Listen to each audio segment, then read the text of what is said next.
How to prepare for civil services, UPSC की तैयारी कैसे किया जाए। इसमें सबसे इम्पोर्टेंट चीज़ होता है कि किस तरीके की आप सब्जेक्ट को चुनते हैं, जहाँ पे आप उस सब्जेक्ट को बढ़िया समझ सकते हैं, उसको एक्सप्रेस कर सकते हैं। और चूँकि यूपीएससी का सिलेबस सब्जेक्ट का काफ़ी कम्प्रिहेंसिव होता है, वास्ट होता है। चूँकि मैं पॉलिटिकल साइंस का स्टूडेंट था, तो मैं पॉलिटिकल साइंस के पर्सपेक्टिव से यहाँ पे डिस्कशन करूँगा कि जैसे आप प्रीलिम्स लेते हैं, तो प्रीलिम्स में आप जब तक स्टैंडर्ड बुक्स को अच्छे तरीके से नहीं पढ़े रहेंगे, जो भी सिलेबस है from Greek philosophy to political thought, comparative politics, modern Indian political movements और बहुत सारे कॉन्स्टिट्यूशनल इश्यूज़, बहुत सारे इशू, आप मतलब पूरा जो सिलेबस है उस पे हर एक मेरे समझ से 6-7 किताबें होती हैं जो पूरे पॉलिटिकल साइंस के from Greek philosophy to modern तक political thought and comparative politics पे आपको एक basic understanding of each school of political thought और पॉलिटिकल कंटेंट आपको मिल जाता है। इन सब को पढ़ने के बाद, क्योंकि ये इसलिए ज़रूरी है कि इसके ज़रिए आपको एक थॉट प्रोसेस बनता है। आप किसी सब्जेक्ट के बारे में जब ऑब्जेक्टिव या सब्जेक्टिव या कम्प्रिहेंसिव जो क्वेश्चंस बनते हैं, और जहां आपको एक तरीके से स्टीरियोटिपिकल क्वेश्चन नहीं है, स्टीरियोटिपिकल आंसर नहीं है, तो आपको उस क्वेश्चन के ज़रिए कम्प्रिहेंड करना पड़ता है, एनालाइज करना पड़ता है कि इसका क्या प्रोबेबल आंसर हो सकता है। और वो एक जो आपके अंदर थॉट प्रोसेस होती है, वो जब आप इन सब्जेक्ट्स को पढ़ लेंगे तो आपके अंदर बनने लगती है और आपके कॉन्फिडेंस भी बढ़ जाता है। आफ्टर कंप्लीटिंग इन सब बुक्स को पढ़ने के बाद आप जो है कुछ क्वेश्चन बैंक्स होते हैं, उसको भी पढ़ना ज़रूरी होता है, क्योंकि उसमें काफ़ी हद तक जो चीज़ें छूटी रहती है वो आपको ब्रश अप हो जाती है। सबसे इम्पोर्टेंट एस्पेक्ट जो सिविल सर्विसेज का है वो है मेंस का। और अगेन मेंस में फॉर एग्जांपल पॉलिटिकल साइंस है, तो पॉलिटिकल साइंस में मैं यही कहूँगा कि पॉलिटिकल साइंस जैसे सब्जेक्ट को अगर आप लेते हैं, या जो भी सब्जेक्ट जिसको जो सूट करता है, तो अगेन आई विल कम कि there are classical books covering the prospectus syllabus. तो आप उस पे जो एक सब्जेक्ट पे ज़्यादा से ज़्यादा 2 किताबें आपको पढ़ना चाहिए चैप्टर वाइज, और आप अपना नोट्स चैप्टर वाइज बना लें। चैप्टर वाइज नोट इसलिए बनाने में फ़ायदा रहता है कि जहाँ 50 पेज उस चैप्टर के बारे में कहा गया है किताब में, आप उसको 5 पेज में ला देते हैं, क्योंकि बाकी आप पढ़े रहते हैं। सिर्फ आपको हेडिंग से आप बुलेट पॉइंट के ज़रिए सिर्फ उसको रिफ्रेश करना होता का चाहिए। अगर पॉइंट आता है तो हमें ये इसको लिखना है या समझना है, क्योंकि पढ़े तो आप किताब रहते, पहले आप पूरे चैप्टर को पढ़ लीजिए, इसके बाद उसको समराइज करके आप अपने हाथ से लिख के नोट बना लीजिए। और नोट के साइड में आप मार्जिन जरूर छोड़िए। जहाँ आप जब उसको पढ़ते हैं तो आप पेंसिल से कुछ लिख सकते हैं, जो आपको एक एग्ज़ाम के समय में उसके ज़रिए आप पिक्चराइज कर लेंगे उस पूरे चैप्टर को अपने दिमाग में। तो देखिए, एक बड़ी बेसिक से रिसर्च की बात है कि pictures remain longer in human memories than the words. तो आप जब आप नोट्स बनाते हैं, नोट्स के साइड में आप जब कुछ अपना लिखते हैं, और उस लिखने के ज़रिए आपका पूरे एक पेज का एक पिक्चर इमर्ज करने लगती है, तो वो आपको बड़ी मदद करती है जब आप आंसर लिखते हैं। क्योंकि जो सिविल सर्विसेज में आपका आंसर में आप अगर शुरू से ही टू दी पॉइंट नहीं होते हैं तो मोस्ट लाइकली आप बहुत सारे इम्पोर्टेंट पॉइंट्स को मिस कर जाएंगे जो एग्जामिनर जो आपकी कॉपी जो जांच रहा है वो एक्सपेक्ट करेगा।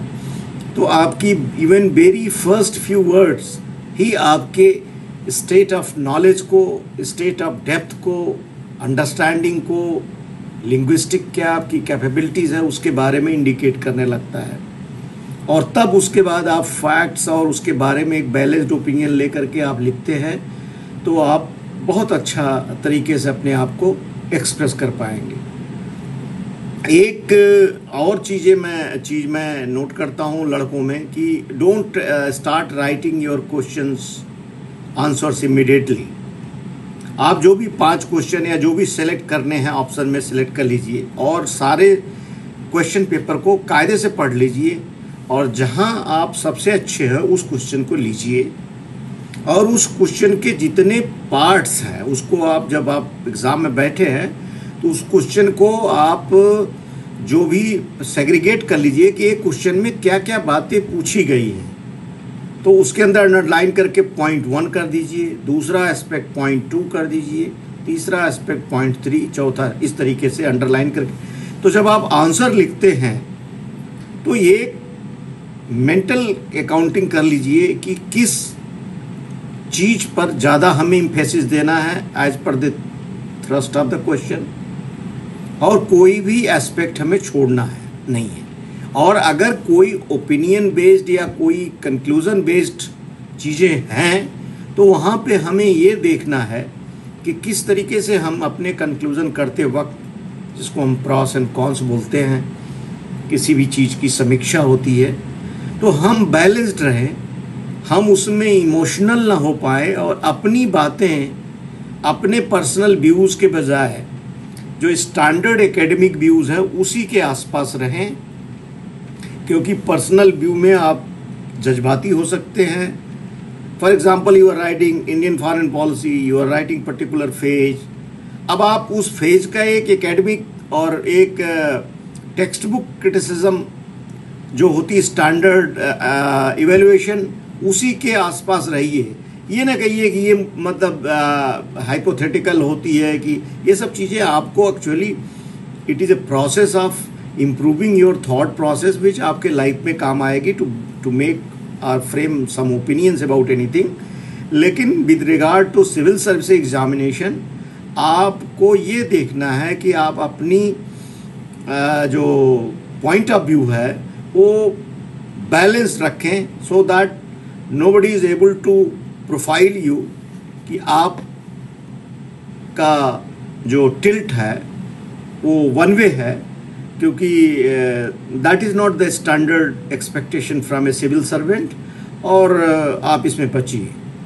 और दूसरी चीज़ इम्पॉर्टेंट चीज़ है कि आप सारे क्वेश्चंस को अटेम्प्ट करिए। सबसे पहले उस क्वेश्चन को अटेम्प्ट करिए जिसको आपको सबसे ज़्यादा अच्छा आंसर लगता है, फिर आप ऐसे करते हुए जाइए। तो एक तो ये है। दूसरा चीज़ ये है कि आप राइटिंग का एक जो है जिसको कहते हैं एक्सरसाइज करते रहना चाहिए। एक आध आप 10 साल के अनसॉल्व पेपर्स को ले लीजिए सिविल सर्विसेज के, कैसे क्वेश्चंस आते हैं, बैठिए अपना ही मॉक टेस्ट खुद ले लीजिए।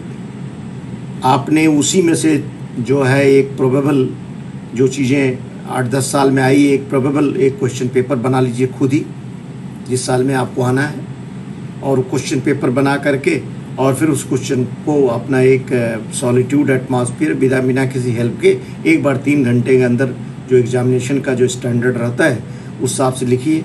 और लिखने के बाद आप अपनी कॉपी को खुद ही जांचिए और ईमानदारी से एग्ज़ाम का माहौल में जैसे उसको दीजिए। Don't take it like a an informal thing. आप लिखिए, तैयारी करने के बाद आपको लगेगा कितनी कमियां आपके अंदर आई हैं, क्या आप इम्प्रूव कर सकते हैं। फिर आप अपने जो इस तरीके का जो एक्सरसाइज किया है इसको किसी जो एक्सपीरियंस्ड आदमी है, जो सिविल सर्वेंट है या एकेडमिशियन है या जो टीचर है, प्रोफेसर है, जिसको आप उसको बोलिए सर इसको इवेलुएट करिए, कितना हमें मार्क्स मिल सकता है। क्या हमारा अप टू डेट है, where I should need improvement, उसकी सलाह लीजिए, खुद पढ़िए एंड देन मैच करिए अपने नोट से what were important things you forgot to write. तो ये है। इसके बाद अब रही नॉन एकेडमिक चीज़ों की। तो देखिए, मैं एक चीज़ में अभी लेटेस्ट भी पढ़ा और उस समय तो मुझे नहीं किसी ने बताया था, ना मुझे था। कई लोग सोचते हैं कि एग्ज़ाम की रात को हम बहुत अच्छा पढ़ लेंगे, कम सोएंगे, जल्दी उठ जाके रिपीट करेंगे तो हम बहुत अच्छा परफॉर्म करेंगे। ये as per the sleep science की थ्योरी जो बताती हैं, ये निहायत गलत धारणा है। आप एग्ज़ाम के दिन में खूब पढ़ लीजिए जितना पढ़ना है, रात में स्टैंडर्ड जितना पढ़ना है, लेकिन 6-7 घंटे सोने के लिए ज़रूर प्रयास करिए। और उसके लिए आप दिन में नैप न लीजिए उस दिन, ताकि रात को जल्दी नींद आ जाए, डार्क कमरे में आराम से रिलैक्स। आपका रिलैक्स माइंड 7 आवर के स्लीप के बाद इतना कैपेबल बनता है, चार्ज रहता है कि you will be surprised to see its productivity and its competence। तो एक चीज़ ज़रूर करिए। दूसरी चीज़ ये है कि सिविल सर्विसेज हो या कोई एग्ज़ाम हो फॉर दैट पर्पस, ये एंड ऑफ लाइफ नहीं है। बहुत सारे ब्यूरोक्रेट्स को आपने देखा था, जब वो बने थे तो they were heroes. Yes, of course in certain respect they were, but life कोई एक दिन की इवेल्युएशन नहीं है, ये प्रोसेस चलती रहती है। हमारे साथ कई लड़के थे जो नहीं आए सिविल सर्विसेज में, और फिर आगे किस किस अलग अलग प्रोफेशन में गए, और मतलब आज वो किसी भी तरीके से उस समय के जो हमारे सिविल सर्विसेज के एग्ज़ाम में जो टॉप भी किए होंगे, उनसे भी किसी भी मामले में उनकी सक्सेसफुलनेस कम नहीं है, in terms of standard of living, in terms of recognition. तो ये चलता है। ये मान के चलिए कि God has not made everybody for the same thing. Yes, जब आप कर रहे हैं तो कोशिश करिए, अगर आपका